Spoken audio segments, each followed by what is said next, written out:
Friends మీరు చూసారు కదా వీడియో. ఇలాంటి బర్త్డే ఎడిటింగ్ని మీరు కూడా మీకు నచ్చిన ఫోటోలతోని చాలా ఈజీగా తయారు చేసుకోవచ్చు. నేను మీకు చెప్తాను ఎలా చేసుకోవాలి ఏంటి అనేది. మీరు చేసుకోవాలని ఇంట్రెస్ట్గా ఉంటే వీడియోని స్కిప్ చేయకుండా చూడండి. అయితే మీరు ఎడిటింగ్ చేసుకోవాలనుకుంటే దీనికి సంబంధించిన ప్రెజెంట్లు కానీ మెటీరియల్స్ కానీ వాటి లింక్స్ నేను మీకు ఈ వీడియో కింద డిస్క్రిప్షన్లో ఇస్తాను. అక్కడికి వెళ్ళి మీరు వాటిని ఇంపోర్ట్ అయితే చేసుకోండి. ఇక్కడ నేను ఎలక్ట్ మోషన్ యాప్ని ఓపెన్ చేస్తున్నాను. మీరు కూడా మీ దగ్గర యాప్ ఉంటుంది కాబట్టి ఓపెన్ చేసుకోండి. ఇక్కడ ప్రెజెంట్ ఇస్తా కాబట్టి దాన్ని ఇందులోకి ఇంపోర్ట్ అయితే చేసుకోండి. సో నేను మీకు ఒక ప్రెజెంట్ ఇస్తాను, దానితో పాటు ఒక ఫాంట్ ఇస్తాను. సో ప్రెజెంట్ని ఇంపోర్ట్ చేసుకున్న తర్వాత ఫాంట్ని డౌన్లోడ్ చేసుకోండి. ఇక్కడ ఇంపోర్ట్ చేసుకున్న ప్రెజెంట్ని ఓపెన్ చేయండి. ఇక్కడ మీరు చూసారు కదా, ఇలా మీకు ప్రెజెంట్ అయితే ఉంటుంది. ఇప్పుడు మీరు ఏం చేస్తారంటే ఇక్కడ మీకు చూసినట్లయితే స్టార్టింగ్లో పేజీలో వచ్చేసి మనకు హ్యాపీ బర్త్డే అనే ఒక టెక్స్ట్ అయితే వస్తుంది. ఇక్కడ మీరు లేయర్స్లలో చూసుకోవచ్చు, కింద మీకు ఎల్లో కలర్లో ఉంటాయి హ్యాపీ బర్త్డే అనేది. సో ఇక్కడ మీరు కావాలనుకుంటే మీకు నచ్చింది కూడా టైప్ చేసుకోవాలనుకుంటే చేసుకోవచ్చు. తర్వాత వచ్చేసి మనకు ఎవరిదైతే బర్త్డే ఎడిటింగ్ చేస్తున్నామో వాళ్ళ యొక్క నేమ్ అయితే ఇక్కడ యాడ్ చేసుకోవాల్సి ఉంటుంది. ఇక్కడ ఎల్లో కలర్ టెక్స్ట్ లేయర్ ఉంది కదా, దాన్ని క్లిక్ చేసి ఎడిట్ టెక్స్ట్ ఆప్షన్ ఉంది కదా, దీంట్లోకి వెళ్ళి ఇక్కడ మీరు ప్రతిదీ కూడా క్యాపిటల్ లెటర్స్లో టైప్ చేసుకొని మీరు మీకు నచ్చిన వారి అంటే బర్త్డే ఎడిటింగ్ ఎవరిదైతే చేస్తారో సో వాళ్ళ యొక్క పేరు ఉంటుంది కదా, దాన్ని మీరు ఇక్కడ టైప్ చేసుకోవాలి. సో ఇక్కడ నేను శ్రీలీల ఫోటోలతో ఎడిటింగ్ చేశాను కాబట్టి నేను ఆ హీరోయిన్ యొక్క నేమ్ అయితే టైప్ చేసుకున్నాను. అయితే ఇక్కడ మీకు ఇంకోటి కూడా చెప్పాలి, అది ఏంటంటే ఇక్కడ మీకు కనిపించే ఈ డిజైన్ ఫాంట్ అనేది మీ దగ్గర ఉండదు కదా, దాన్ని ఇందులోకి మనం ఫస్ట్ యాడ్ చేసుకోవాలి. ఇక్కడ ఎడిట్ టెక్స్ట్లోకి వెళ్ళిన తర్వాత ఇక్కడ పైన టెక్స్ట్ ఆప్షన్ ఉంటుంది, అక్కడ క్లిక్ చేసి వ్యూ ఆల్ ఫాంట్స్లోకి వెళ్ళి 3 లైన్స్ని క్లిక్ చేసి ఇంపోర్ట్ ఫాంట్స్లోకి వెళ్ళి నేను మీకు ఇచ్చిన ఫాంట్ ఉంది కదా, దాన్ని మీరు డౌన్లోడ్ చేసుకుంటారు కాబట్టి దాన్ని ఇక్కడ సెలెక్ట్ చేసుకోండి. ఓకేనా. తర్వాత ఇక్కడ మీకు సెర్చ్ ఆప్షన్లో మీకు ఆ ఫాంట్ యొక్క నేమ్ తెలిస్తే సెర్చ్ చేయొచ్చు, లేదా ఇందులో మీకు కనిపిస్తుంది అట్లా కూడా మీరు సెలెక్ట్ చేసుకోవాలంటే సెలెక్ట్ చేసుకోవచ్చు. సో ఇట్లా మీరు దీనికి ఒకదానికి సెలెక్ట్ చేసుకున్న తర్వాత మిగతా వాటికి కూడా దానిపైన క్లిక్ చేసి ఎడిట్ టెక్స్ట్ ఆప్షన్లోకి వెళ్తే ఇక్కడ పైన రీసెంట్గా యాడ్ చేసుకున్న ఫాంట్లు కనిపిస్తాయి, దాన్ని సెలెక్ట్ చేసుకోవచ్చు. ఓకేనా.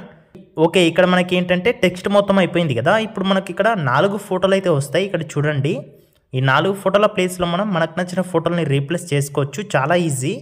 ఇక్కడ ఒక ఫోటోని ఎలా అయితే రీప్లేస్ చేస్తానో సేమ్ అలాగే మీరు ప్రతి దాంట్లో కూడా రీప్లేస్ చేసుకోవచ్చు. ఇక్కడ ఒక ఫోటోని అయితే క్లిక్ చేశాను, కలర్ అండ్ ఫిల్ అనే ఆప్షన్ ఉంది కదా, దీంట్లోకి వెళ్ళండి. ఇక్కడ పేరు కనిపిస్తుంది కదా, ఆ ప్లేస్లో క్లిక్ చేసి ఇక్కడ మీరు మీకు నచ్చిన వారి ఫోటో ఉంటుంది కదా, దాన్ని మీరు ఇక్కడ సెలెక్ట్ చేసుకోండి. సో చూడండి, నాకు ఫోటో అయితే చేంజ్ అయిపోయింది. కాకపోతే చూడండి మనకు సరిగా కనిపించట్లేదు అనమాట ఫోటో అనేది. అలాంటప్పుడు కింద మనకు ఫిల్, ఫిట్, స్ట్రెచ్ అనే 3 ఆప్షన్స్ ఉన్నాయి కదా, అందులో మనకు ఫిట్ అనే ఆప్షన్ ఉంది కదా, దీన్ని సెలెక్ట్ చేసుకోవాలి. తర్వాత బ్యాక్ వచ్చేసి ఒకవేళ ఈ ఫోటో బాగా లేకపోతే జస్ట్ మన 2 ఫింగర్స్ను ఉపయోగించుకొని దీన్ని ఈ స్క్రీన్ పైన మనకి ఎలా ఉంటే బాగా అనిపిస్తుందో అలా మీరు అడ్జస్ట్ చేసుకోవాలి. ఓకేనా. సో చూడండి, నేను అడ్జస్ట్ చేసుకున్నాను. సో కొద్దిగా అయితే మిస్టేక్ అయింది, చూడండి ఇప్పుడు మంచిగా అడ్జస్ట్ చేసుకున్నాను. ఇక్కడ ప్లే చేస్తాను చూడండి, చూసారు కదా, ఇలా మనకు ఎఫెక్ట్ అయితే పర్ఫెక్ట్గా అయితే వస్తుంది. సో ఇట్లా మనకు వచ్చింది కదా, ఇప్పుడు మనం ఏం చేయాలంటే ఇక్కడ మనకు దానిపైన గ్రూప్ అయితే ఉంటుంది. ఓకేనా. గ్రూప్ 1, గ్రూప్ 2, గ్రూప్ 3, గ్రూప్ 4 ఇట్లా నంబర్స్ అయితే ఇచ్చాను. ఇక్కడ మనకు ఇక్కడ ఫస్ట్ ఫోటో కాబట్టి గ్రూప్ 1 అని ఉంటుంది. సో ఆ గ్రూప్ని క్లిక్ చేయండి, ఎడిట్ గ్రూప్లోకి వెళ్ళండి. ఇందులో కూడా మీరు చూసినట్లయితే ఫోటో ఉంటుంది, ఆ ఫోటోని క్లిక్ చేసి కలర్ అండ్ ఫిల్ ఆప్షన్లోకి వెళ్ళి పేరు దగ్గర క్లిక్ చేసి మీరు ఇంతకుముందు ఏదైతే ఫోటోని సెలెక్ట్ చేసుకున్నారో సేమ్ అదే ఫోటోని సెలెక్ట్ చేసుకొని ఇక్కడ కూడా ఫిట్ అని ఉంది కదా, దీన్ని సెలెక్ట్ చేసుకోండి. అలాగే జస్ట్ మీ 2 ఫింగర్స్తోని దీన్ని కొద్దిగా జూమ్ చేసుకొని అక్కడ మీకు స్క్వేర్ బాక్స్ అయితే కనిపిస్తుంది, దాంట్లో మీ ఫేస్ అనేది మంచిగా కనిపించేలాగా అడ్జస్ట్ చేసుకోండి. తర్వాత బ్యాక్ వచ్చేసేయండి. ఇక్కడ చూడండి, ఇలా మనకు రెండిట్లలో కూడా ఫోటో అయితే చేంజ్ అవుతుంది. ఓకేనా. సేమ్ ఇప్పుడు నేను ఈ గ్రూప్ 1లో ఎలా అయితే ఎడిట్ చేశానో సేమ్ అదే దానిలాగా మీకు ఇక్కడ గ్రూప్ 2 ప్లేస్లో కూడా ఈ ఫోటో దగ్గర మీరు మీకు నచ్చిన ఫోటోని, అలాగే గ్రూప్ 2 క్లిక్ చేసిన తర్వాత ఎడిట్ గ్రూప్లో ఫోటో ఉంటుంది కదా, దీని దగ్గర కూడా మీరు మీకు నచ్చిన ఫోటోని చేంజ్ చేసుకొని అడ్జస్ట్ చేసుకోవాలి. ఓకేనా. మీకు అర్థమైంది అనుకుంటున్నాను.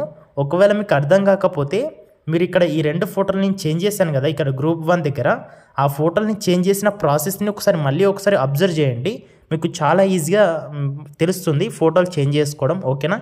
సో అంతే అనమాట మనకి ఎడిటింగ్ అయితే. ఇక్కడ మనం ఈ 4 ఫోటోల దగ్గర మనకు ఎవరిదైతే బర్త్డే ఉంటుందో వాళ్ళ యొక్క ఫోటోని చేంజ్ చేసుకుంటే ఎడిటింగ్ అయిపోతుంది. పార్టికల్స్ కూడా ఆటోమేటిక్గా యాడ్ అవుతాయి, ఈ లవ్ సింబల్స్ ఇవన్నీ కూడా మీకు వస్తాయి. మీకు ఒకవేళ ఇవి అవసరం లేదు అనుకుంటే ఇక్కడ చూడండి, హ్యాపీ బర్త్డే అనే టెక్స్ట్ లేయర్కి పైన ఇక్కడ ఒక లేయర్ కనిపిస్తుంది కదా, ఇది. సో దీనికి లెఫ్ట్లో కనుబొమ్మ ఐకాన్ ఉంటుంది, అక్కడ క్లిక్ చేయండి. మీకు ఆ లవ్ సింబల్స్ వద్దనుకుంటే అవి మీకు హైట్లో ఉంటాయి. ఓకేనా. సో ఇక్కడ మీ పేరు దగ్గర కూడా మీ పేరు దానిపైన కూడా ఉంటుంది లేయర్, దాన్ని హైడ్లో ఉంచుకోండి. ఓకే, కన్ఫర్మ్ ఐకాన్ని క్లిక్ చేస్తే హైడ్లోకి వెళ్తుంది. ఇలా మీరు ఒకవేళ అవి ఎఫెక్ట్ బాగుందనుకుంటే ఉంచుకోండి, లేదనుకుంటే హైడ్ చేసుకోండి. అలాగే సాంగ్ కూడా మీకు నచ్చకపోతే ఇక్కడ సాంగ్ లేయర్ ఉంటుంది, దాన్ని క్లిక్ చేసి డిలీట్ ఐకాన్ని క్లిక్ చేసి సాంగ్ని డిలీట్ చేసి స్టార్టింగ్లో వైట్ మార్క్ నుంచి ప్లస్ ఐకాన్ క్లిక్ చేసి ఆడియోలోకి వెళ్ళి ఇక్కడ మీ మొబైల్లో ఉన్న సాంగ్స్ అన్నీ కనిపిస్తాయి కాబట్టి మీకు నచ్చిన సాంగ్ ఇక్కడ మీరు సెలెక్ట్ చేసుకోవాలనుకుంటే కూడా సెలెక్ట్ చేసుకోవచ్చు. ఓకేనా, సో నాకు అదే సాంగ్ బాగుంది కాబట్టి నేను దాన్నే ఉంచుకుంటున్నాను. ఈ లవ్ ఎఫెక్ట్ కూడా బాగుంది కాబట్టి ఉంచుకున్నాను. ఎడిటింగ్ అయితే మొత్తం అయిపోయింది. నెక్స్ట్ మనం ఏం చేయాలి, వీడియోని సేవ్ చేసుకోవాలి కాబట్టి పైన ఎక్స్పోర్ట్ ఆప్షన్ ఉంటుంది, అక్కడ క్లిక్ చేసి ఇక్కడ మీరు వీడియో క్వాలిటీ వచ్చేసి మీరు 2K 4K మీకు నచ్చింది మీరు సెలెక్ట్ చేసుకోవచ్చు. తర్వాత కింద ఎక్స్పోర్ట్ బటన్ ఉంది కదా, దాన్ని క్లిక్ చేసి వీడియోని సేవ్ చేసుకోవచ్చు.